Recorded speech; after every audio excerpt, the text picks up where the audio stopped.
Greetings, grace, and peace, movement nation. This is the day that the Lord hath made. The Bible says that we should all rejoice and be glad in it. We want to welcome you to this week's webisode, to this Movement Live experience. We are continuing our teaching entitled Kingdom Culture. We've been in this series for a few months now. We've been navigating what is called four fields. It's been very, very important that we not only navigate through those four fields, but that we spend time training trainers.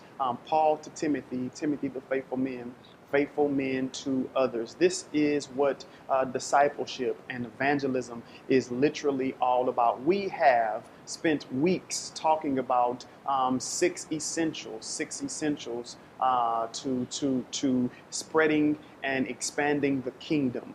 Sowers, seed, soil, spirit, season, and sickle. Those six essentials are very important that you understand each and every one of those elements. But we've also spent some time discovering and talking about what it looks like for us to have a reproducible entry strategy, meaning what does it look like for us to enter into new fields, new territories, new places of business, new apartment complexes, new areas where people are doing life, where culture and community collide? What does it look like for us to have a reproducible strategy or entry strategy there? But then we've also talked about a gospel presentation, reproducible gospel presentations. And friends, that's what we've done and dealt with over the last, I would say, 4 to 5 weeks.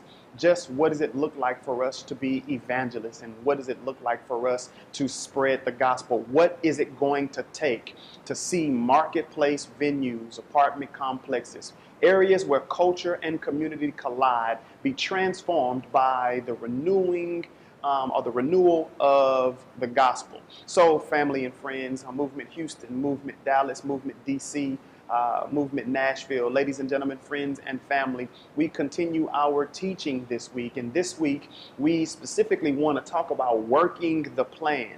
That's right, working the plan. We've been giving you tools based off of John chapter 4, verses 4 through 42. Immediate obedience to Christ, personal testimonies, gospel presentation, and then introducing people to Jesus. We gave you those 4 essentials of evangelism over the last 2 weeks. But now I really want us to have some discourse. I want us to have some dialogue. I want us to think through working the plan. Now, ladies and gentlemen, friends and family, that we have established that every believer, and I pray that you understand that as a believer, you have a responsibility. And so what we have been doing, what we have wanted to do, what I have wanted to do, ladies and gentlemen, was to establish the fact that every believer has been commissioned as an evangelist. And the task of myself, the task of Christian leaders and leadership is to mobilize the army. Ladies and gentlemen, the task is not for us to draw people unto ourselves. The task is not for us to fill up auditoriums or buildings, but the task is literally, ladies and gentlemen, mobilizing people. You can draw anyone to a group. You can draw people to a concert, but can you mobilize those people to be on mission for, let's say, that artist? Can you mobilize people to be on mission for a particular style of music? And so it's easy in this culture to draw people to venues.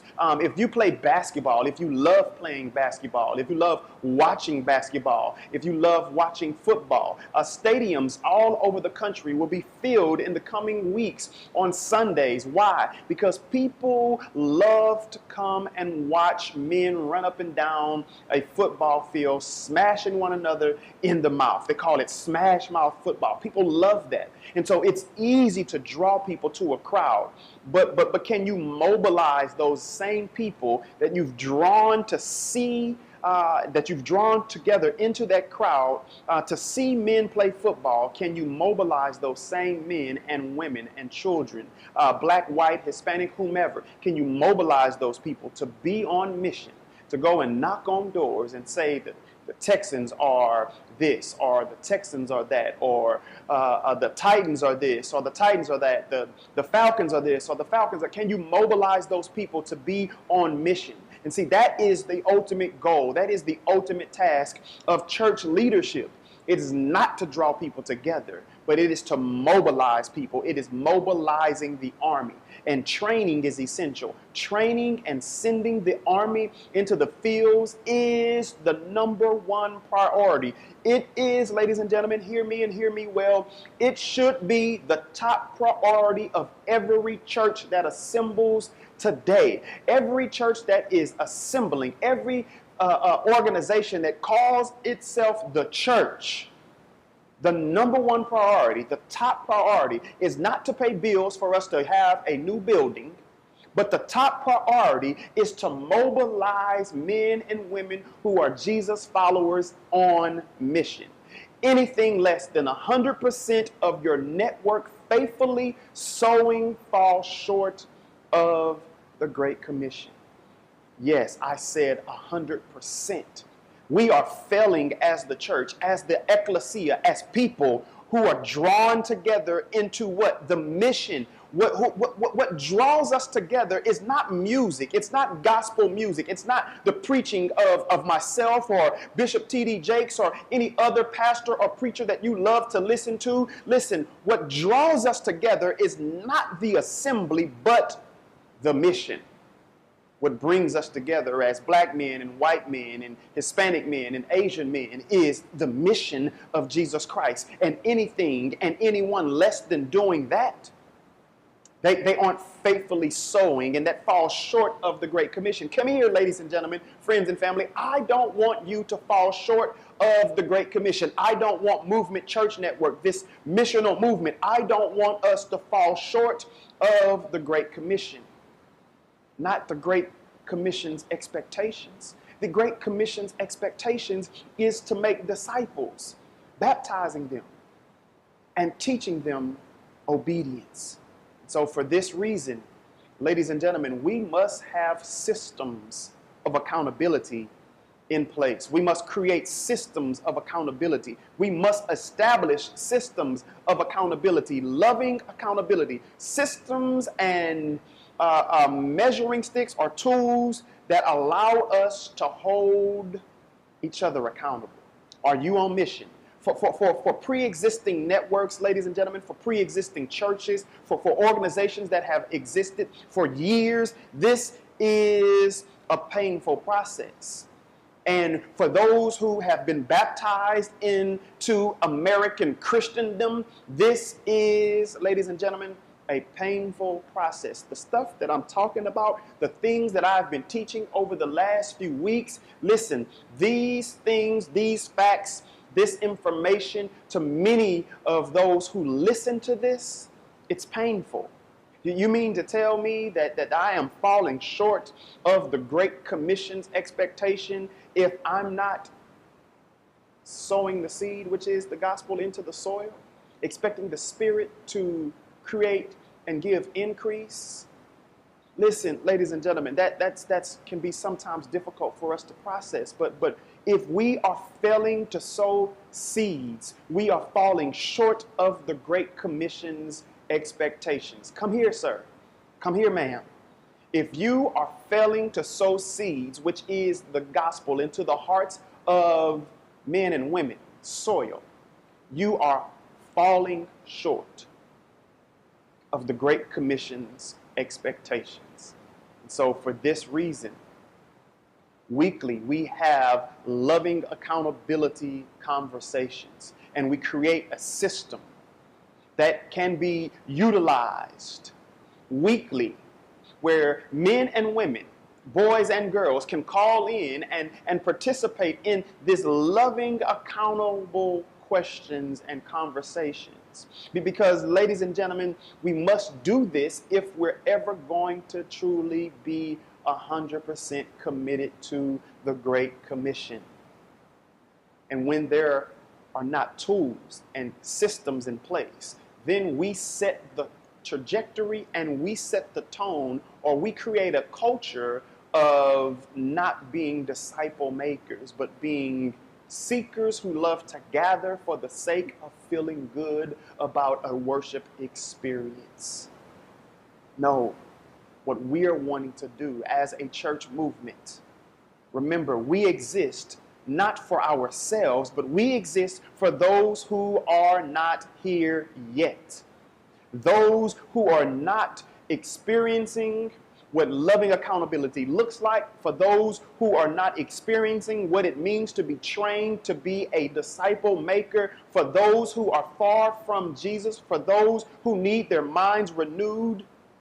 Listen, we are here for those persons. We are here, and when we gather for the good of the city, not for the good of ourselves. And so, with preconceived notions about what the church should and shouldn't look like, we must navigate through that. And that, ma'am, that, sir, can be a painful experience and or process. But as we navigate through that, I need for you all to understand that we can't expect surprises. And the surprises that we can expect is the unanticipated super producer, the unanticipated individual who is an extraordinary evangelist. But remember, I've said this time and time again, responsibility acts as a fertilizer. And so we have to create accountability groups. We have to create an accountability culture where we're asking, are you sharing the gospel? And where everyone who is a part of movement expects to be asked that question. Are you sharing the gospel? Are you sowing seeds? Are you tilling soil? What are you working the plan? Listen, ladies and gentlemen, we must work the work of him who sent us while it is day. Why? Because night cometh. Night is coming, and when it comes, none of us will be able to work. So let's be faithful to work right now while we have the chance, while we have the opportunity to work. Let's work. And when we're all working, surprises will occur. We'll begin to notice how God has uniquely and wonderfully wired maybe one of you who are listening to this message this week as a super producer. You see, you didn't think that you had the gift of evangelism, but it was through the accountability. It was through the tools that you've been given over the last few weeks that you felt confident to go out and share the gospel. And so as we begin to hold you accountable weekly, we also begin to create an atmosphere, an environment, a culture of where we can expect unanticipated super producers who emerge from within this church network. Yes, some of you are super producers, and I'm speaking that to you, but you can't discover being a super producer until you just start producing. And so, ladies and gentlemen, at the same time of expecting unanticipated super producers, at the same time, on the contrary, on the other side of this coin, we can also expect some long-time evangelists, some folks that's been in the church all of their lives, some people who walk around like they have everything all together. We're going to find, we will discover that some of those long-time quote-unquote evangelists or super producers will be unmasked. Why? Because of the accountability. And what we see and what I see weekly is that there are some being unmasked because we say that we are followers of Christ. But when you are asked questions of accountability, we discover much of the time that some of us are posers. We are simply posing. And such posers, when loving accountability occurs, will quickly be revealed and should be revealed. Why? Because they need to be corrected. And that's loving accountability. We must identify those posers And you don't want to be identified as a poser, but don't look at it as a negative thing. Look at it as something that is positive. Maybe, just maybe, you have believed that you had more together than you actually do. Maybe, just maybe, you believe that you are further along in this Christian journey and are more mature than you actually are. And so it is through loving accountability. It is through conversations and messages just like this one that come to you each and every week that ultimately hold you accountable and ultimately transform your lives. And so as much as possible, weekly, we need to give support in the form of prayer, but not just prayer. Watch this, reporting. Y'all don't want to work through and navigate through reports. But reporting should be established, and reporting will be established. As a matter of fact, it's already been established. We've rolled this out 10 years ago. But we don't like the accountability. Well, what I am decreeing and what I am declaring today is there is no other way. Because I refuse to lead a church network and or a movement where less than 100% of this network is failing, or more than 100% of this network. I don't want anyone to fail or to fall short of being seed sowers. So, ladies and gentlemen, each member of this church movement, each member of the church, of the body of Christ, of the ecclesia, should be expected to take advantage of daily and weekly opportunities to share the gospel. In this way, we are truly faithful. And not only truly faithful, we're truly fruitful. Because when we're faithful, we are fruitful. In this way, the truly faithful and fruitful are recognized and are empowered to start new movement meetups, to go into apartment complexes, to connect and to care for and to create community. There are so many different ways and opportunities that we can truly transform this world by being the church. Ladies and gentlemen, we have to allow the fruit to determine the health of the tree. And the question is, can we expect, can I expect you, can I expect of you can I expect you to be faithful to the commands of Christ? Can I expect you to do that which what Christ has commanded all of us to do? Personal testimony and simple gospel presentations can be learned in one day. It doesn't take 2 weeks. It doesn't take 3 weeks. It doesn't take 4 weeks. It doesn't take a year.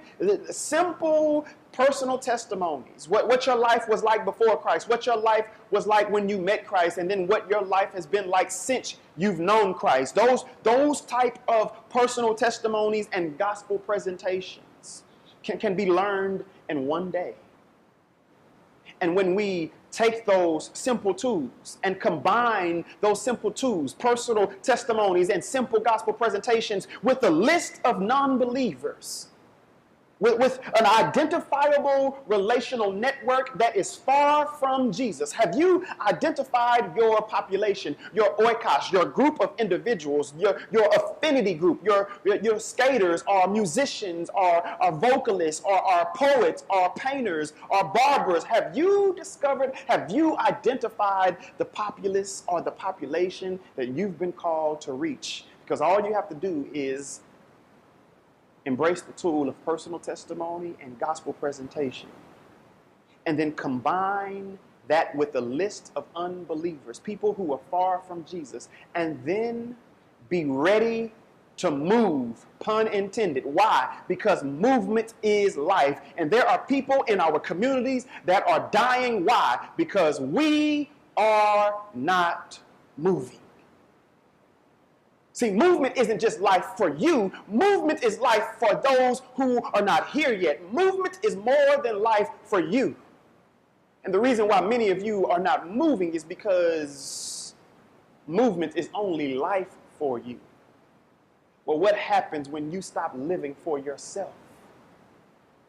You got to live for others. You have to live for others. Why? Because we are to love others as self. To love others as self is to be broken by their relationship with the Most High God. And if they don't have a relationship with the Most High God because they don't have a relationship with the Redeemer, the kinsman Redeemer, then it is our responsibility as ambassadors of Christ to make sure that they are introduced to Him. So remember, ladies and gentlemen, remember, we are to send you out. My job as the directional leader and visionary architect of this church movement is to send you out and to perpetually and consistently send you out, consistently remind you that you have already been sent. As you are going to work this week, do what you're supposed to do. As you go to the grocery store, do what you are supposed to do. As you are walking through your communities, do what you are supposed to do. Because it is fruit that determines the health of the tree. It is fruit that determines the health of the tree. So, just like Jesus did, we're sending you out. And then we call you back for a report. Jesus sent them out, but then he called them back for a report. And so, ladies and gentlemen, I'm inviting you every Wednesday at 7:30 p.m. Central Standard Time. You can log on. If you aren't already meeting in the marketplace, you can log on with other leaders. You can log on with other individuals who are on mission. And you can be encouraged. You can be equipped. You can report your numbers. So we send you out weekly, daily. You've been sent. If Jesus sent you, I can't unsend you. You've been called to go. But then you're also called to report back the fruit of your labor. The fruit of your labors. And so remember, Movement Houston, Movement Dallas, Movement DC, Movement Nashville, remember this: mouth to ear. Mouth to ear. Mouth to ear is the key to effective evangelism.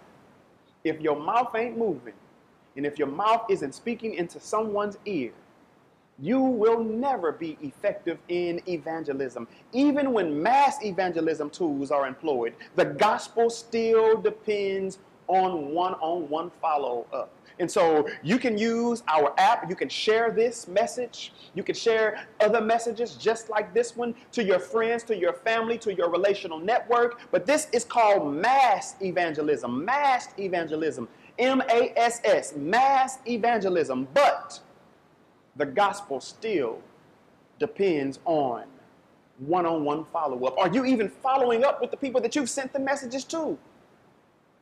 So, multiplying sowers multiplies the seed. That's what we want to do. What's the plan? Are you working the plan? The plan is to multiply sowers so that we are multiplying the seed. What is it going to take? It's taking you, sir, and it's going to take you, ma'am, and you, movement student. It's going to take you to be faithful, to be consistent, to be deliberate, and to deliberately detach from all distractions, deliberately detach from everything that's keeping you bound and keeping you unmotivated. You have to deliberately detach from those things, those people, those places, those things, and those ideas, those ideologies. The idea that church is about going to a building and feeling good in the worship moment. Well, that's a false idea. That's a false idea. And so we have been given the task of multiplying sowers so that the seed can be multiplied. So family and friends, it's our prayer, it's our hope that you will work this plan, that you will work the plan, that you will take the tools that we've given you over the last few weeks. Embrace those tools. Embrace those tools and begin asking yourselves the question, what is it personally going to take for me to change what I've been doing, how I've been doing it, so that I can be an effective seed sower, and more importantly, obedient to my master, who is Christ. Go in peace.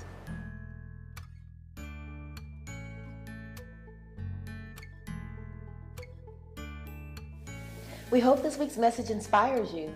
We hope that it builds your faith. We hope that it gives you perspective to see how the gospel can truly transform your life. What an amazing webisode. This has been an awesome experience to travel from week to week, navigate from week to week through these essentials, what it means for us to look more like Christ, what it means for us to be able to share the gospel, creating our personal testimonies and connecting to culture so that we can connect culture to Christ. Yeah. So this week, you challenged us. And I think the biggest question that looms really, really big for me, and I'm praying that it looms really big for you all, is what will it take? What ordinary thing or extraordinary thing will it take for us to become actively obedient and really, really be in the space where we are doing these things, not just aspiring to do them, hoping to do them, willing to do them, but wanting and actually doing them? Yeah, absolutely. What's it going to take is the question that was posed during our webisode. And I want to point out again, just for some who may not really understand that 100%. 100% of our existing network, 100% of this church movement, 100% of the men and women in both Houston, Nashville, Dallas, and in DC, 100% of the existing network should be trained. And this is the reason why I've taken time over the last 3 months at least to make sure that we are navigating through this teaching slowly, methodically, but more importantly, intentionally, so that everyone can be trained, so everyone can get the tools that are needed to realize, hey, I need to participate in this kingdom culture, because the kingdom culture is antithetical than church culture. Mm-hmm. And I need to participate in the kingdom, the very present spiritual reality that will ultimately be fulfilled in the future physical form. I need to participate in that. Mm-hmm. As a man, as a woman, as a son, as a daughter, as a boy, as a girl. I need to participate in that. So what's it going to take, P.S., is it's going to take 100% of Houston, 100% of Dallas, 100% of Nashville, 100% of D.C. to be first and foremost trained. And people have to be willing to be trained. And you can't train an individual who doesn't want to be trained. You can't train a person that says, I already know. One of the most difficult things that I've experienced as a father is trying to train Carson in certain elements and or components of basketball, because he's the player and I'm the father. And if he has the disposition of you can't tell me anything, then it's difficult for him to learn what I'm trying to show him. Well, a lot of times that's how it is in the church as well. When it comes to like maturation, when it comes to growth, when it comes to sharing the gospel, when it comes to you even holding someone that you may know accountable to not actually being a part of the 100%. You know, well, I'm a believer, I'm saved. Well, what makes you the demons in hell believe and they shudder. They believe, but what makes you a true follower of Christ is following with obedience his commands. So, yeah, 100%. I just went on a tangent. 100% of the existing network. That's what it's going to take. Absolutely. Being trained. Being trained, and that willingness to train. And one of the things that you mentioned in these essentials, in the training, and what we are grabbing or should be grasping onto every single week are things like coupling our personal testimony with his story, right? That's an essential. That's something that we are learning, being trained, right, on what we should be doing. Saying. Yes, and yeah. Saying, yeah. Yes. Your personal testimony carries a lot of weight in this process, and we already know that his story carries the most weight. But when you couple those things together, there's amazing work that can be done. The Holy Spirit can move in an amazing way when we're obedient to a process that's really just as simple as this. Yeah. And so I'm hoping that over the previous weeks that we found a space within ourselves that's vulnerable enough for us to be honest about what our personal testimony is, and that we've taken the time to become more familiar with his story, because that is one of the essentials. That is 100%. That is what we, 100% of us, should actually be saying. Yeah, absolutely. So one of the things that we're going to employ is what we're calling testimony training. And that can be done during the week. If you want to log on, we're going to make sure that we have men and women who are capable to train just simply testimonies. Like what was life like before Christ? What was life like when you met Christ? What was life like after Christ? So testimony trainers. We're looking for testimony trainers. That's right. We are hiring right now. We are hiring testimony trainers. We might even put it out on LinkedIn and on Indeed. We're looking for men and women who want to train others in how to share their testimony, because that's what it takes. It takes us training 100% of our existing network. I'm talking about Movement Church, the church network, this missional movement of people drawn together into the mission of Jesus Christ through the enablement and empowerment of the Holy Spirit. It's going to take 100% of us, first of all, being trained. That's right. But also then training others. Paul to Timothy, Timothy the faithful men to others. So as new believers are being added, as we are encountering people in the marketplace where culture and community collide, whether it be a Starbucks, a skating ring, a barbershop, an apartment complex where culture and different cultures are colliding in a community, we are going to incorporate like testimony training into what we are doing, because that ensures that every new believer is trained to move in a proper way. Yeah, and it makes a difference when you've got this type of training and other people with you participating in this type of training, because let's be honest with ourselves. Left to do it on our own and within our own devices, we typically don't get it done, right, at all. And if we get it done, there are some things that are opportunities that might be missed. And so I think it's important to lift the value of what it means for these trainings and to be doing them within the Gospel Center community, within a community, because you don't have to go it alone. And well, that's what our movement meetups are all about. Don't do life alone. You can meet people, you can be trained, you can do stuff.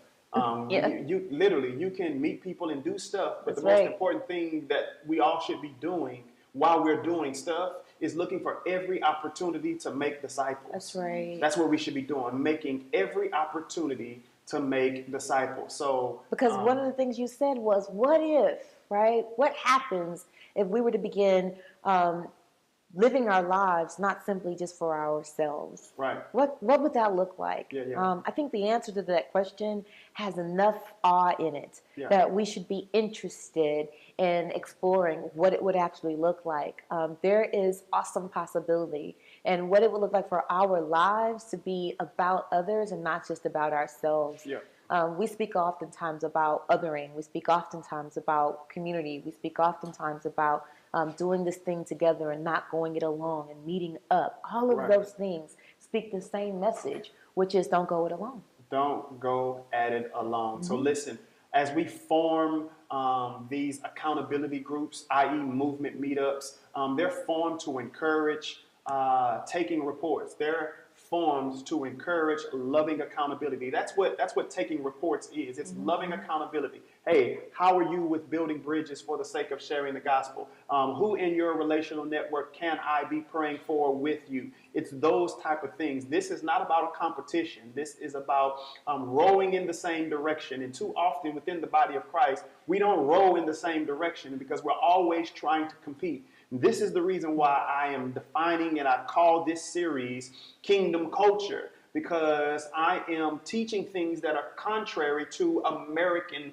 Christendom, to American culture. American culture says compete. Well, I'm saying, no, we ain't trying to compete. We're trying to bring glory to the Most High God. And the way that we do that is through loving accountability. The way that we do that is by creating mouth-to-ear gospel presentation situations and or opportunities. We have to share the gospel. We must be seed sowers. So that's what we're trying to do. That's what we are wanting to accomplish. That is ultimately the goal. Reproducible gospel presentations. That's our goal here. That's been the goal for the last 6-7 weeks, is to make sure that you've been given the tool for reproducible gospel presentation. That's what we want to do. Reproduce gospel presentations. The more gospel presentations that are being reproduced, the more seeds that are being sowed. That's right. Mouth to ear saturation. Mouth to ear saturation. Yes. Mouth to ear, yes.